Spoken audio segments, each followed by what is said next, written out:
Have you ever had a gun pulled on you? Nope. How lethal a spy were you? 0. My weapon was my mind, my brain. I was an intellectual spy. I talked to them every other year in person. I used letters with secret writings, and they sent me information via Morse code, shortwave, encrypted, once a week. There was no trust relationship inside the KGB. The Jack Barsky identity was a stolen identity.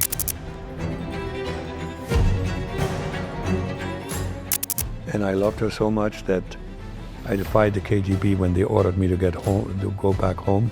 I said, I'm not coming. I wanted to stay with her. That was a huge risk that I took. Could they have killed you? Possibly. That I would wind up in jail, or the KGB would come after me. And yet, love trumped all of that. Hey guys, it's Carlos Watson. I've come to Austin, Texas to talk to a new friend, to talk to Jack Barsky. Jack wasn't born Jack. I'm not even going to try and pronounce Albrecht, but was born in East Germany, has an incredible life story. You're going to enjoy it. He entitles his story, Love Conquers All. That's all I have to say. How many former spies have a story that's entitled Love Conquers All? Or what did you call it? An undercover love story. An undercover love story. You're going to love Jack Barsky if you don't already. He is back. Emmy Award-winning journalist. He's interviewed presidents, rebels, icons, thinkers. He is Carlos Watson. Tell me again what your born name was. Okay. I hate to say it because Americans then try to repeat it and can't. It has two sounds in there that Americans have a hard time with. The first name was Albrecht. Oh, that's only one sound, and the last name was Dietrich. But there's also an R in there that my daughter Chelsea actually decided to get rid of the Barsky name, and she changed it to Chelsea Dietrich, but she pronounces it as Dietrich. That is kind of very American melting pot. Okay, all right. Maybe there's something there's something beautiful and symbolic.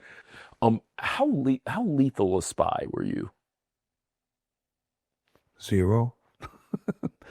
This hand never touched a weapon. Was it a weapon? No, my weapon was my mind, my brain. I was an intellectual spy. But you never had to kill. You never had. Oh no. Maim. You never. Had No. to neutralize. No. Not even close. Not even a hint. I told you, I never had weapons training. But didn't they train you? They must have trained you on that. If they were giving you, if they only were going to send 10 of you to the U.S. and they were giving you such a high stake, such a dangerous assignment, that seems almost to defy logic that there wouldn't be some lethal component. It does, but here's the thing. I was when I was first sent, I was told my task was foreign policy espionage. Befriend people who make foreign policy or influence foreign policy and report back. That's what I was told. Well, it wasn't everything, because when the KGB got disbanded, there were some couple of ex-heads of the directorate as illegals that gave interviews and also talked about us illegals. And what both of these guys that were interviewed stated was that the most important thing of us illegals being in the United States was us illegals being in the United States, and I tell you why. Now I'm putting things together. This was towards the end of the Cold War. Late 80s. Late 80s. The most successful agents for the KGB in those days were two molds, Aldrich Ames and Robert Hanssen, Ames, Meaning Americans. American citizen, moles. Yeah. They sold out for different reasons, but Ames for money and Hanssen because he felt like he was underappreciated, and he just hated the FBI that he was working for. So they both volunteered to give secrets to the Soviet Union, and they gave incredibly valuable information to the KGB. So now add to this that towards the end of the Cold War, there was a war of intelligence agencies, the CIA versus the KGB. So, and almost all the agents in both countries were the diplomats, okay? And if the diplomats were found to be engaged in things that had nothing to do with diplomacy, they were kicked out.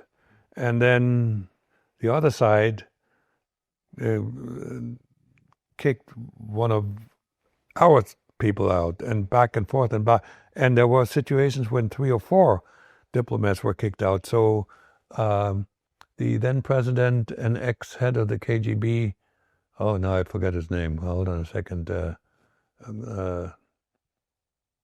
Yuri Andropov. Yuri Andropov. Was concerned that when diplomatic relations would be broken, that influence or that flow of intelligence from Ames and Hanssen and a couple of other guys there was no more flow. It was us that were going to take over, okay? And I'm speculating, but it makes a lot of sense. So how often were you talking to them? Once a week? Once a month? No. I talked to them every other year in person, okay? I never met another agent in the United States. The talking was through, I used letters with secret writings, and there's not a lot of information you can put into one letter. And they sent me information via Morse code, shortwave, encrypted, once a week. But what were you getting? What were you giving them that was valuable? Because there's a reason they kept you here for a decade, right? What were you giving them? And I told you again, me being here was the most important thing for them. I didn't know that. What I gave them that I think may have been valuable, but I never got any feedback. Number one, I operated as a spotter. That means I identified talent that either have access to secret information or could have access to secret information, and who had some kind of a vulnerability, meaning a belief in a certain ideology, whatever ideology. It doesn't matter. Doesn't have to be communism. Could be global warming. And just like you recruit. As a matter of fact, the KGB preferred to recruit based on ideology, not money, because money can, somebody else can pay more. So I profiled, particularly when I was in college, I profiled a bunch of students who were good candidates to possibly being approached. I never got any feedback. Of course they wouldn't, because if they tell me, then I shouldn't know about this stuff, right? Because then I can give away a secret. I give away another agent. So, that could have been of value. As I said, I don't know. What actually was of value, believe it or not, once every 2 months or so, they asked me to write a report about the reaction of the American people to certain global events. And why was that valuable? Because us illegals were the only ones who actually interacted with Americans who thought we were fellow Americans, who wouldn't hold back. The agents, all of them spoke with an accent, and they were outsiders. So if you're an American, you just you guard yourself a little bit. So, the agents, what they did, most likely they copied stuff from the New York Times and the Washington Post and sent it back to Moscow because they were the experts. Now, we illegals had more expertise in what Americans were thinking. And this is one time when I actually sent a searing critique back to Moscow. When the Korean airliner was shot down. Yes. And I said, what are you guys doing when we were like going towards détente and reduction of tensions, and you do that? And I supported this with the opinion of Americans. I'm not sure they liked my critique, but I couldn't help myself. I was still trying to be a good puppy, serving the cause. Yeah. Have you ever had a gun pulled on you? Nope. Have you ever felt like you were at risk of being killed or in other ways Nope. compromised? Interesting. So you had a very different spy experience than the ones that we see on TV and in the movie. 100%, yeah. And did you think of yourself as a spy? Did you say to yourself, "I'm a spy"? I became an American. Just like I didn't. I did what I had to do, but like I wasn't walking around every day like thinking, "Oh, I'm a spy." No. I did my job. It was a job. Okay, be an American, live like an American, and just send us something that is of value. The thing is, the longer you live as an illegal, the more you get legal. You know what I'm saying? Yeah.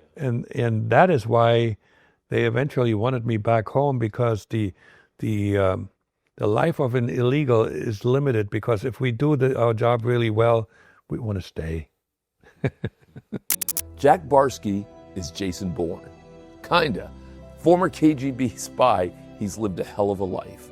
So did anyone ever get close to sniffing you out in your mind, to your knowledge? Yeah, a friend of mine. He one time. White American? Yeah. White, black, Latino?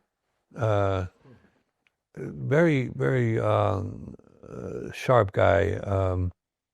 He was a colleague at MetLife. He was one of those programmer guys. And one day he came to and that is when I worked for another company already.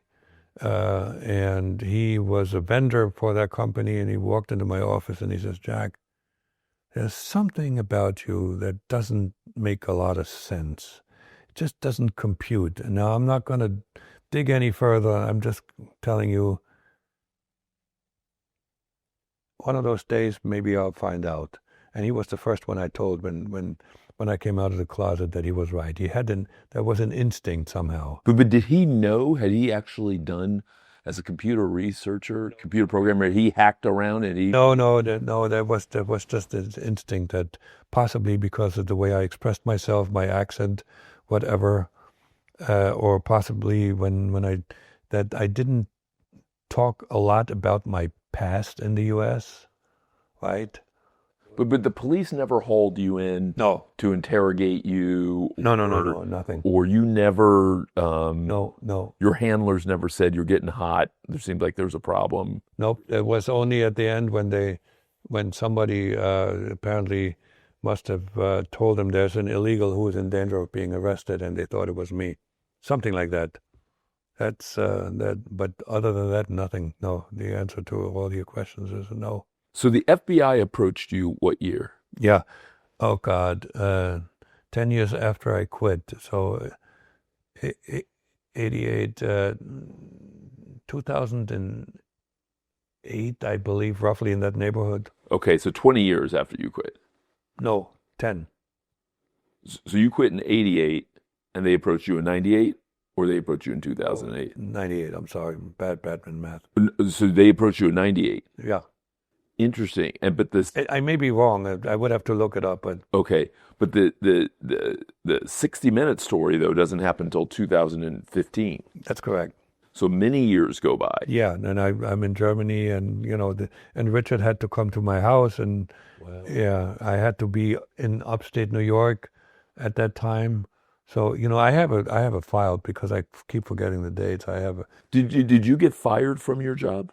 Did they fire you from your job? They tried, but there was no reason. I didn't break any rules in that company, so we decided on an amicable separation. But you're saying you would have made more money if you had stayed, and you would have been more financially secure. And I would have gotten retirement money.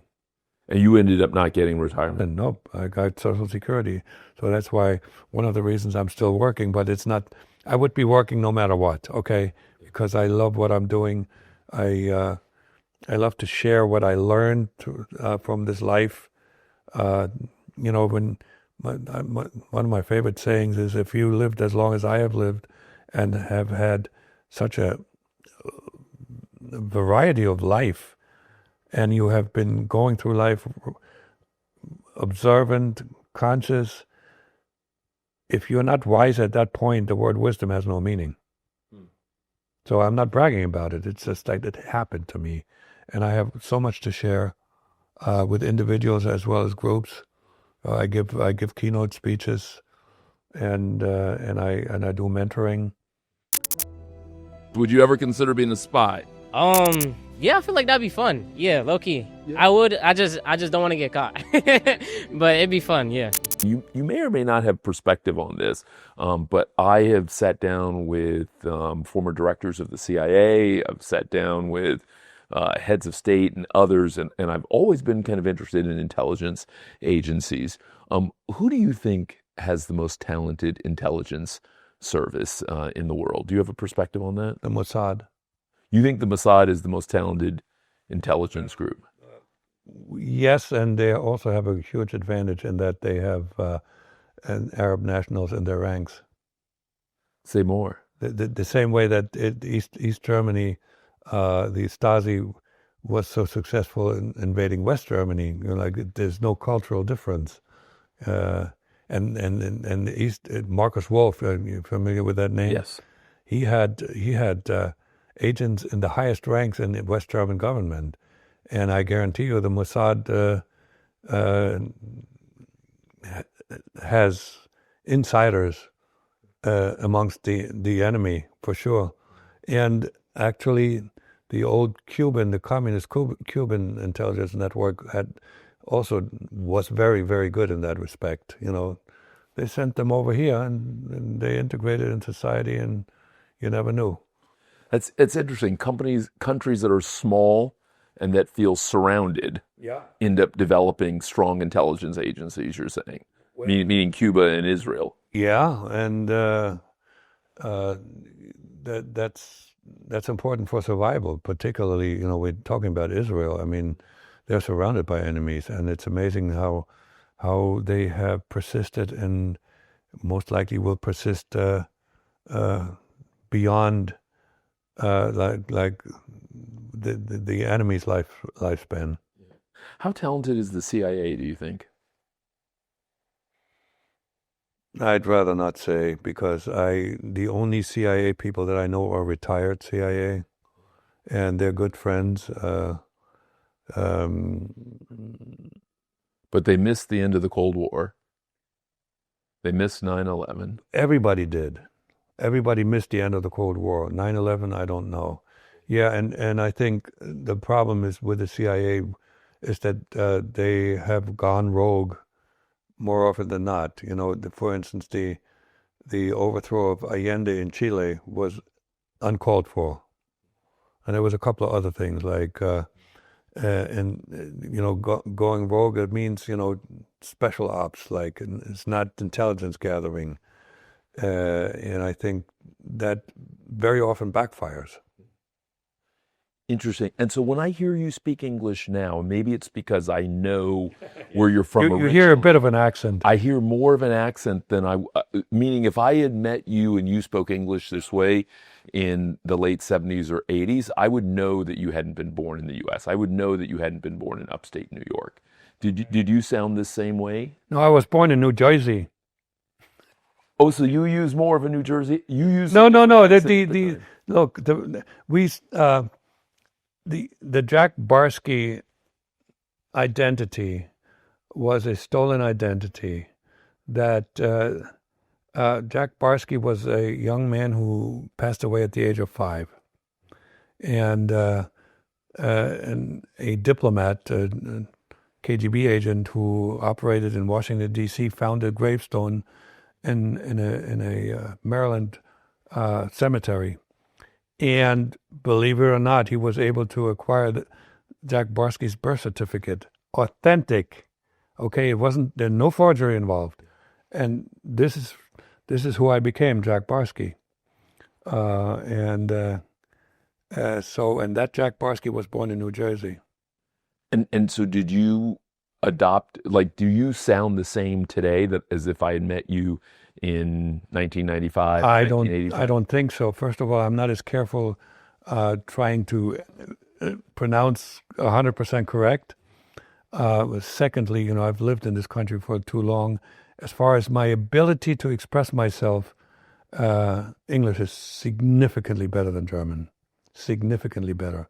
I mean, I wrote a book that is very readable, and on, you ask me the right question, I can come up with some interesting answers on the spot. My brain is wired to think in English. As a matter of fact, it was in my second year here in the U.S. I proudly shared with the center, Moscow, that I now dream in English. Oh, you know what? My best friend's mom used to say that's how you know when you can truly speak another language, when you dream in it. Exactly. Interesting. So did you ever meet Putin? No. I tell you why. Putin was deployed in East Germany at a time when I was already here. And did you hear his name before he rose to prominence? Not at all. No. He was a nobody. He was a nobody, and even if he had been somebody, I wouldn't have heard his name, because what the KGB was really good at is keeping everything secret, and just limiting what people get to know and who people get to know, so they can't betray anybody, because they didn't trust one another.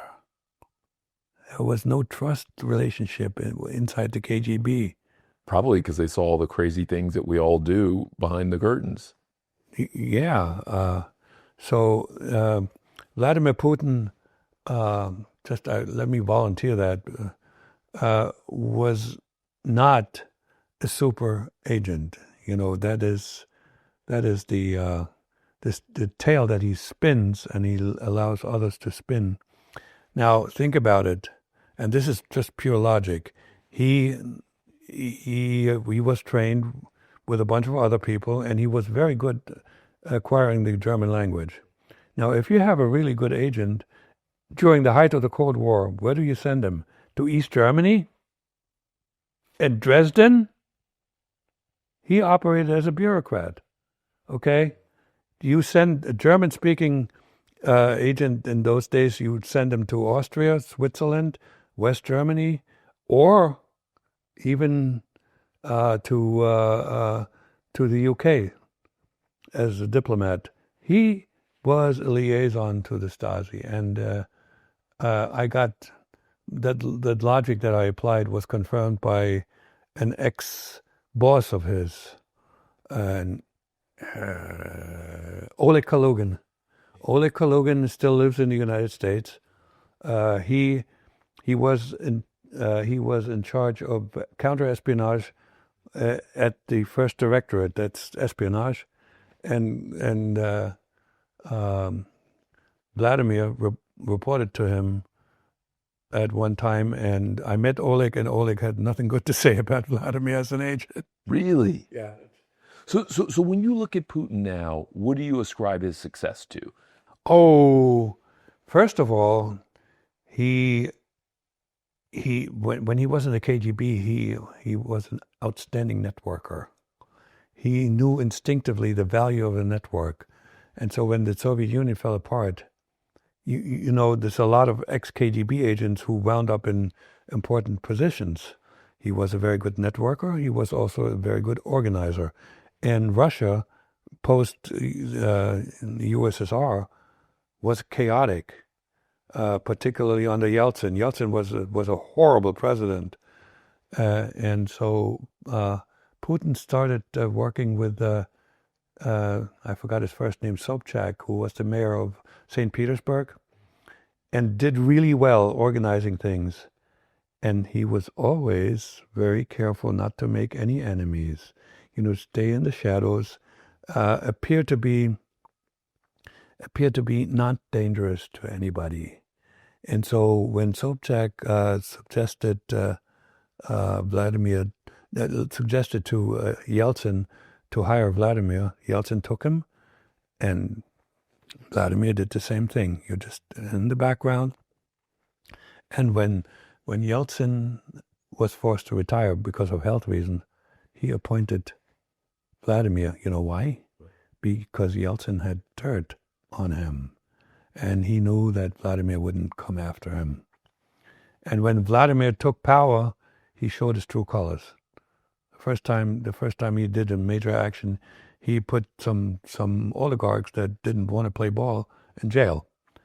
And what really makes him such a successful politician, he understands the Russian soul as no other politician in Russia. And what do you mean by that? Because I hear people say that all the time. What do you mean by that? What is the Russian soul? Okay, two things. Because I got a little exposure to Russian culture. First of all, the Russian mentality is a peasant mentality. Russia was, when it was formed, there was a bunch of peasants, and then the Tsar and the upper class and some intellectuals and so forth. And I remember I once, as a child, I watched a Russian movie.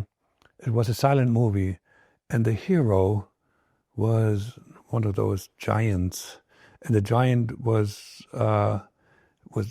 like weakened, severely weakened, and then what he did, he went down on the ground and touched the earth and rose again. That's Russian culture, okay? So that's number one. And that's Vladimir is excellent in reading that. And the other thing is Russia, from its birth, was both an aggressive nation and was also being invaded all the time. They went out and tried to conquer more territory, and then they were being invaded.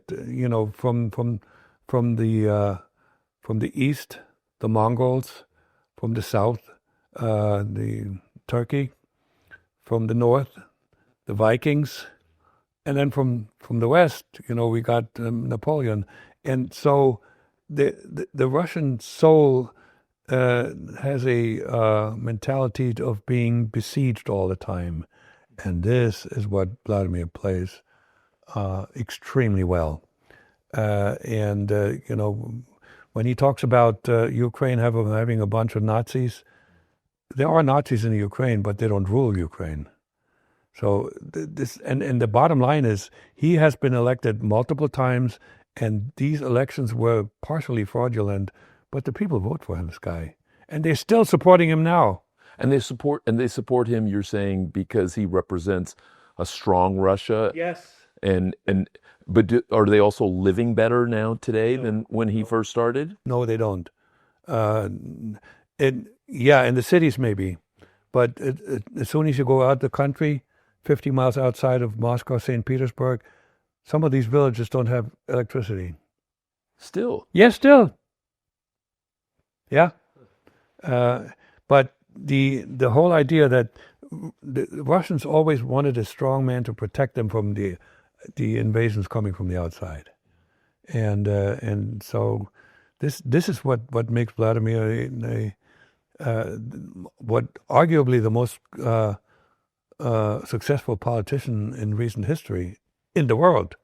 I mean, he is hanging on to his position, even though the Russian people have not seen improvement in their standard of living, and now they lost a lot of people already, hundreds of thousands of people in the war, and the Russians still support him. It really is such an extraordinary life you've been blessed to have, and I mean it all. I mean the fact that you run, I mean the fact that you have your health, the fact that you have your mind, the fact that you've been able to transition to different phases of it along the way, that you went from chemist to spy to bike messenger to CIO, like all of that. Even Author, speaker. Mentor, coach. You've had different parenting journeys in different ways. This journey in love, discovering unconditional love and experiencing that. It really is, just as I take it in, it really is. It's remarkable, and I appreciate it, and I'm thinking about it and processing it a little bit as it goes along.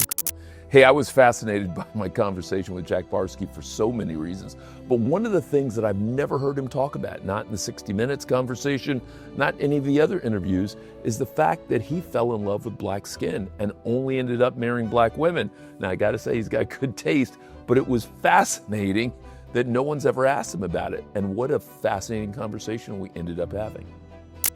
Well, what was your experience like dating and marrying interracially in the States in the 1970s and 1980s? Because you got to see the racial conversation from a very interesting point of view. I sort of ignored it.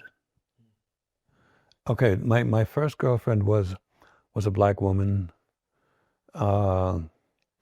And we spent about one season together, and we got too close. I was still, I wasn't fully established and everything, so I had to just, separate.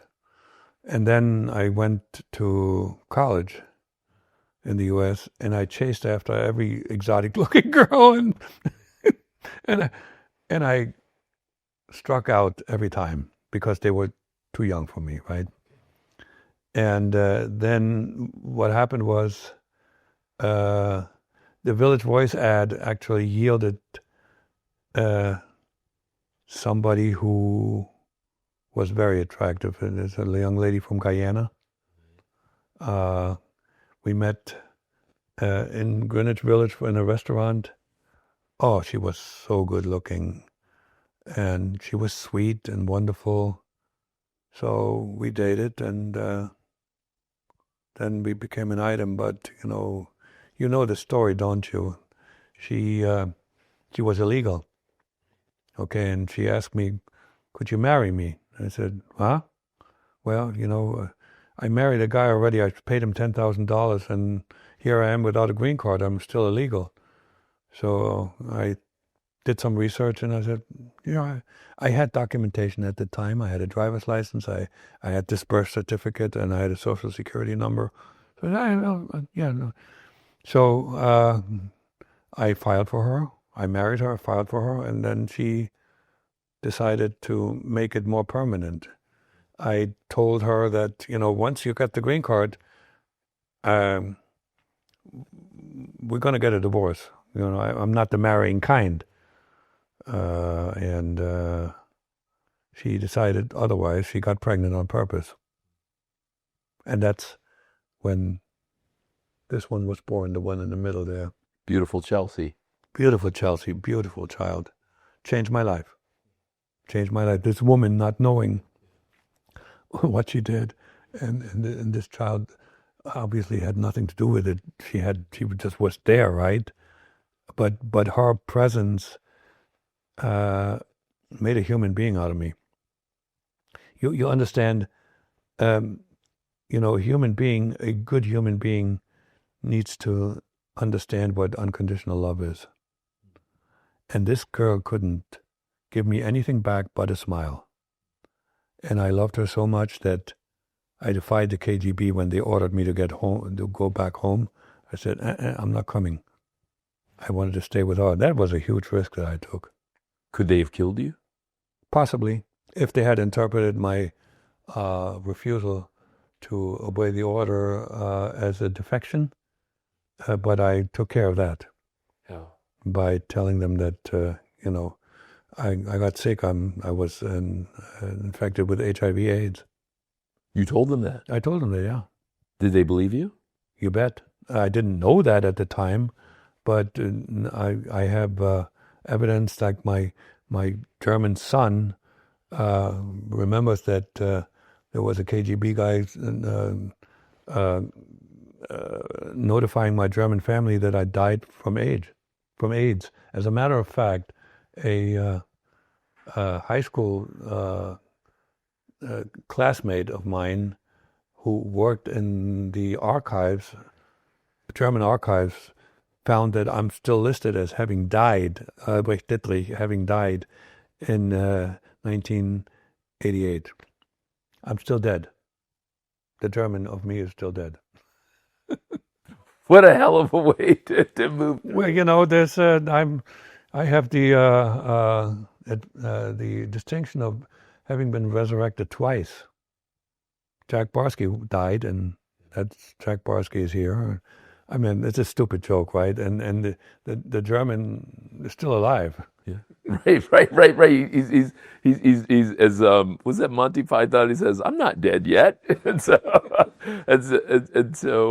yeah, you got to have a sense of humor if you live the life like mine, or else you're just gonna go crazy. Do you ever see the movie The Lives of Others? Yes. Which was about East Germany and then the aftermath. Very good movie. Loved it. And how real was that? That was real. It was about family members betraying other family members, and children testifying against their parents and all that kind of stuff. Yeah, that happened primarily in the Soviet Union, but also in East Germany. Did you or anyone in your family ever testify against each other? No. The only discussion I ever had with regard to politics and policy was with my mother, and she was mildly in disagreement with my hardcore communism. But you were hardcore communist? Oh, absolutely. Really? Yeah.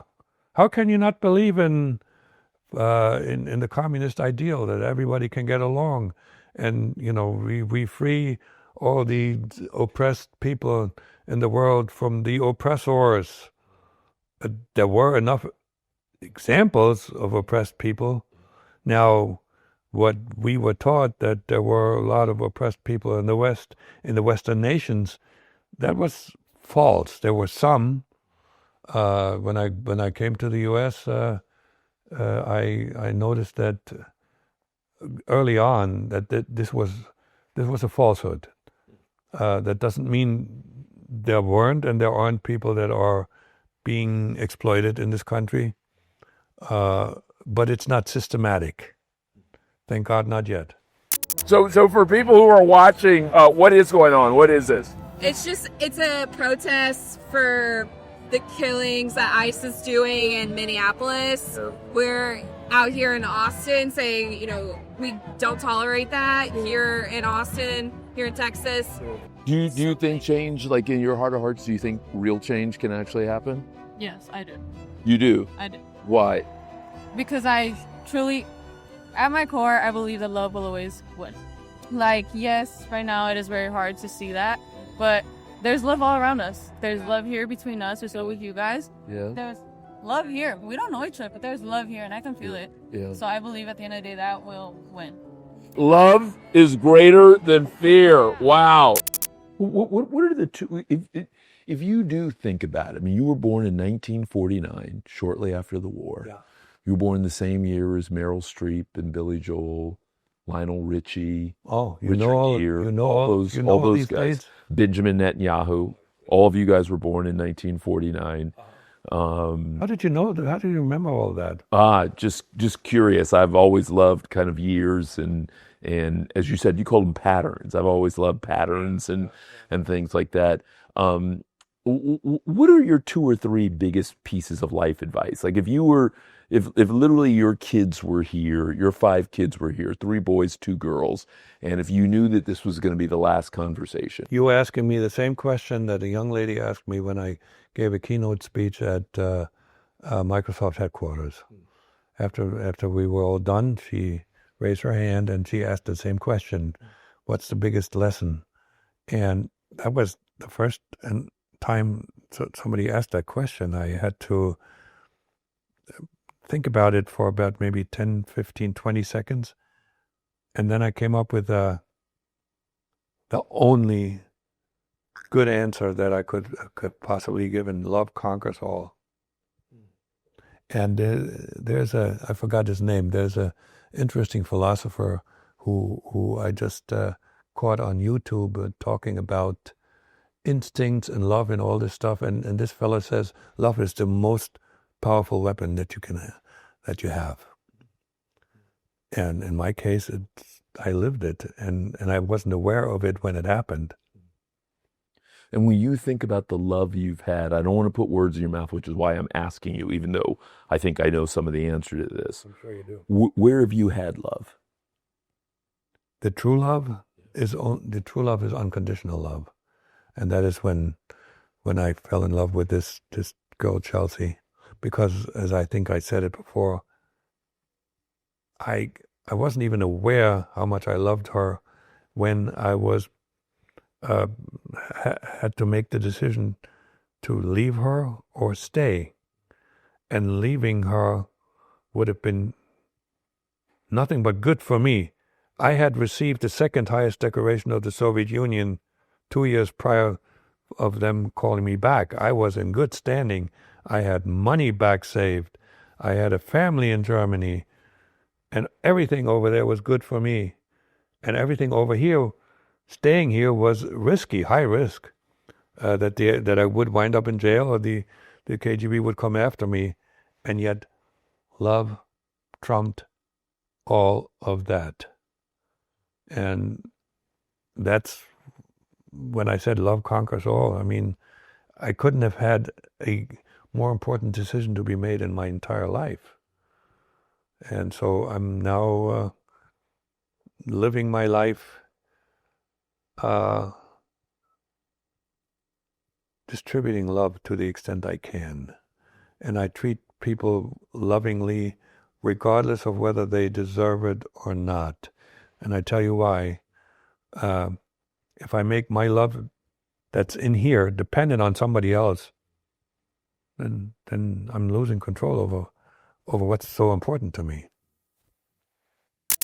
Hey guys, it's Carlos Watson. Hey, thank you for all of you guys who've begun to watch and subscribe to the show. I think we're building something really special here. I wanted to ask you to consider taking another step in supporting us on Patreon. Whether you do $10, $25, or whatever you feel comfortable with, please know that we'll be grateful. We cannot do this on our own. We are being as cost-effective as we can.